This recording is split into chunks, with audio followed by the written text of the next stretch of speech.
تبى تخلص انهاء اجراءات سفرك من دون لا تروح المطار ومن دون لا توقف في الكاونتر. والحين يا الله ذيك اليوم الاهل جايين من مسقط الى صلاله، زحمه على الكاونترات، زحمه، وفي اخر الدقائق خلصوا زين لحقوا على الطياره. طيب ليش نتعب نفسنا؟ خلاص انا قررت اني اي انهاء سفر اخلصه مع ترانزوم. في صلاله ترانزوم اعملوا خدمه جميله جدا في جاردنز مول اللي في صلاله. شوفوا هذه قاعه لانهاء اجراءات السفر، تخيلوا مراحب. هذه الباركنات الارضيه في جاردنز مول اللي في صلاله اللي عند السن مارت، كلكم عارفينه.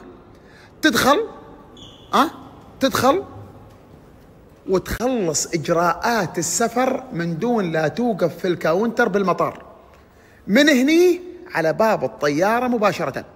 بالنسبه مسقط يجون ياخذون اغراضك من البيت على حسب ما تطلب انت، ياخذوا اغراضك من البيت، يخلصون اجراءات السفر، وبعدين تروح المطار انت، يستقبلك موظف يوديك لباب الطياره دايركت، ومن باب الطياره يستقبلك موظف في صلاله يوديك لين سيارتك، وشنطك توصلك في الفندق في صلاله. هذا بالنسبه لمسقط، هذه مراحب والله جننوني بهذه الخدمه. في صلاله تجي في الكاونتر هني. طيب محمد هذه الخدمه متى متاحه؟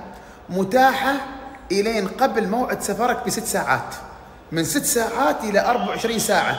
تخيل ان انا موعد سفري الحين الساعه 12 الظهر، موعد سفري 10 بالليل، بجي انا والاولاد المول، بنطلع البوردنج وبيشلون الشنط، بيوزنونها وبيودونها المطار بسياراتهم الخاصه. بنتمشى انا وعيالي في المول وفي صلاله، قبل الرحله بساعه ونص بروح سيد. فعموما الخدمه متاحه من 24 ساعه الى 6 ساعات قبل موعد السفر. طيب محمد اذا بعمل تشيك ان هني في صلاله جاردنز بكم؟ ب4 ريال شامله التيكت، بيعطوك التذكره البوردنج، وبيوزنوا وبيشلوا شنطك وبتستلمهم في مسقط ب4 ريال. طيب محمد اذا بعمل البوردنج وما عندي شحن، بريالين للشخص.